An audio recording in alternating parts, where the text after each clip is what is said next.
Hey everybody, today's lesson is going to be on economic systems. So what is an economic system? Well, we're going to talk about that. But our learning target today is to know how each economic system addresses the three economic questions and how they deal with allocating scarce resources. So the way we're going to provide a success criteria here is to provide examples of how these different economic systems address these various goals. And we're going to connect those to the things we know based on our experience in the United States. So again, learning target and success criteria is going to be based around the economic systems. Now, what is an economic system? Before we talk about that, what I would like you to do is to think about what a system is. One of the terms that is probably familiar to you is a school system. So, consider a school system for a moment and think about the characteristics of a school system. So for instance, what makes up the school system that you attend? For instance, here in Glynn County Schools, one of the things that makes up our school system is that we have to wear IDs. That would be part of our school system. So pause the video for a second, access your student feedback form on economic systems, and fill in the thinking map on slide number 2. Take a moment and do that. We'll discuss in a moment. Okay, so hopefully you had an opportunity to fill out the thinking map on the school systems. And we mentioned earlier that one of the characteristics of our school system is that we have to wear IDs. Now, you might also say, well, a characteristic of our school system is the way that the schedule is presented. So if you're taking a college prep course, most likely you're going to take that on a block. If you're taking an AP class, you're most likely taking that on a skinny. So that is one element of the school system. To compare our school system to the previous school that I taught at down in Southeast Florida, the school was a charter school and the students were required to wear uniforms. So that was a kind of a bylaw of their school system. So again, school systems are similar to any type of system, which is really just a way to organize something. And of course, a school system would be a way to organize schools. Okay, so today we're going to talk about economic systems. Now, if we can organize a school through a system, we can also organize an economy through a system. So what is an economic system? Well, an economic system is really just a way for us to deal with the problem of scarcity. Like who gets what, right? How do we produce stuff? How are we going to determine what the best products are to produce? And ultimately, again, an economic system is a way for us to organize scarce goods and bring the resources necessary to sustain life to the people. So what I would like you to do is to think about your experience here in the United States and answer 3 questions. Like, what do we produce in this country? You know, just think about generally what is produced. How do we produce it? And who gets it? Who do we produce it for? So think about those 3 questions. On slide 3 of your feedback form, go ahead and fill in an answer for each of those things. So pause the video now and we'll catch up on that in just a moment. Okay, hopefully you had an opportunity to kind of fill that out. If you couldn't think of an answer, you can kind of go with what we talk about here in a second. So what is it that we produce in this country? Well, we produce a myriad of products. We produce many consumer goods. That's certainly something that we focus on. We also produce social goods or governmental goods, and definitely produce military goods, which would be part of maybe the societal products. But nonetheless, we produce goods and services in this country. And so what do we produce? We produce many consumer goods for sale in the market. So maybe you would say something like, you know, an automobile or a house or a certain t-shirt or brand. But those are the things that we produce in this country. How do we do it? Well, we do it where we can allocate our resources most efficiently. So the concept of being efficient is to use our resources to their maximum capacity. And you might have heard the old adage that time is money. In this country, we believe that you need to be efficient with your time and maximize your output in order to maximize profit. Okay, the last question, who to produce it for? The bottom line is, in a market system, if you have the money, then you get the stuff. So in our country, in the United States, which is a market-based economy, we are going to determine who gets the stuff based around who has the money. Now, there are some goods, of course, that are socially produced. So for instance, public education. if you come to this school, you are going to receive a education free of charge. Now, of course, nothing is free.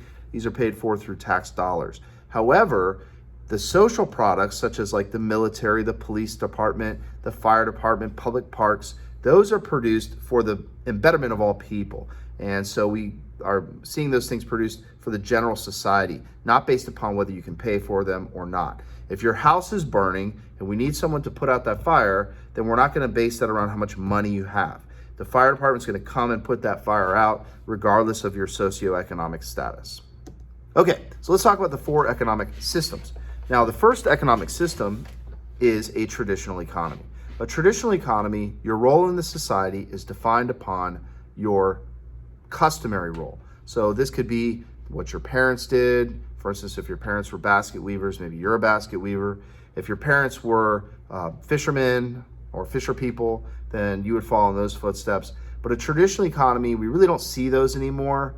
Although we have traditions, we don't see traditional-based economies in modern economies anymore. That was more like the tribal existence. Okay, number 2, command economy. A command economy is based around governmental control. So a pretty clear example of that in today's society or today's international economies would be North Korea. And so we can look at North Korea as an example of a governmental, authoritarian, totalitarian regime that controls all elements of society, including the economy. Number 3, markets. Markets are based on buying and selling. So again, you have the money, you get the stuff, prices are dictated based on the fluctuations in the market. So we have a buyer and a seller that are negotiating that sale and ultimately how much things are going to cost. Now, the United States is a market-based system, but we also have a government that acts kind of like a referee. And so this referee is going to come in and tax us and make rules and determine policy and in some cases determine outcome. So the really and truly most modern economies, though they might lean toward a market economy, are really mixed. Mixed economies are ones that have the government involved in the economy, some more than others, but are based upon market-based principles.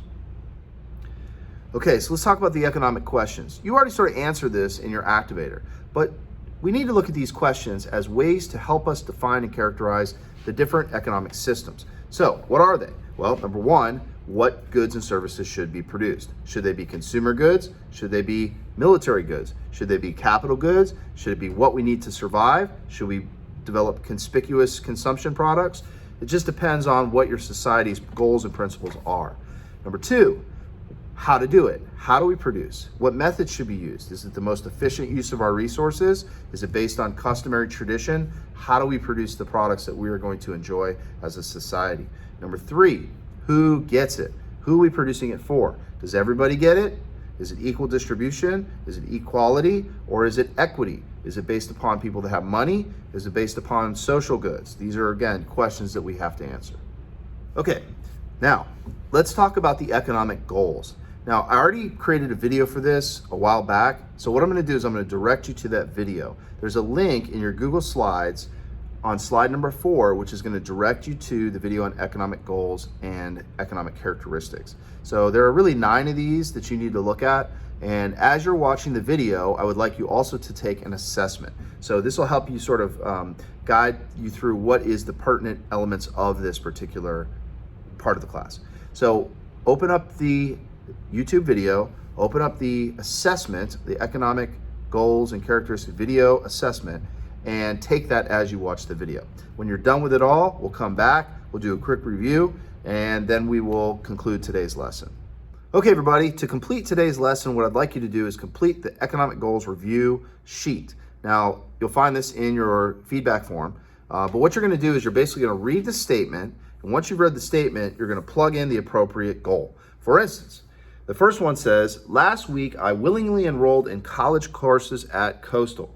I am so happy that I make my own decisions about my future. Now, you would plug in what you think that is. To me, that sounds like economic freedom. Like I choose what I want to do with my future. So do that 1 through 9, pause the video, and then come back and we'll do a little review. Okay, hopefully you had a chance to do the summarizer for today. Number 1, we went through already. Number 2 says, my uncle lost his job, but thankfully he is able to receive unemployment checks. What does that sound like to you? To me, that sounds like economic security, that there are social programs put forth by our government to act as a safety net if we have a issue where we cannot take care of ourselves, whether that be unemployment or in some cases social security or disability or something of that nature. Number 3, Walmart recently upgraded all of their registers to touchscreen monitors. Well, that sounds like an economic innovation where we can become more efficient. So really there's maybe 2 answers for that, where we're becoming more efficient through an innovation. Number 4, General Motors replaced all of their human workers with robots in order to increase productivity. Well, productivity equals efficiency. Efficiency equals productivity. So to me, that's economic efficiency, but also an innovation. So you could probably have had both of those on that one. Number 5, as a result of the internet and technology, our economy has experienced significant expansion over the past 30 years. Well, again, to me, that is economic growth, that we are producing more things than we did 30 years ago. But additionally, these are through innovations, and technology and the internet certainly are innovations. Number 6, I can always expect Publix to have the food I like. Well, that's economic sustainability, that we can continue to sustain life through the basic needs that we have as human beings, which is certainly one of them is just to eat and drink. Okay, number 7, I hope that in the future we will have full employment. Well, that one kind of gives it away, right? Full employment. We want to have people have jobs. Now, we will talk about this later, that full employment is not a situation where every single person has a job, but full employment. Number 8, with every degree or skill I earn, I improve my ability to make money.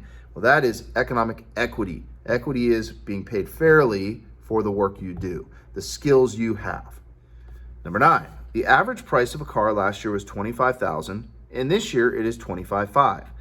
Well, to me, that's a pretty negligible increase in price, so I would say that's price stability. What we want in an economy as a goal is to have inflation, but not excessive inflation. And so price stability says prices will go up, but they will go up at a reasonable rate. Okay, guys, so what did we do today? Today we looked at economic systems. And the learning target for today was to start to look at how each economic system deals with the problem of scarcity.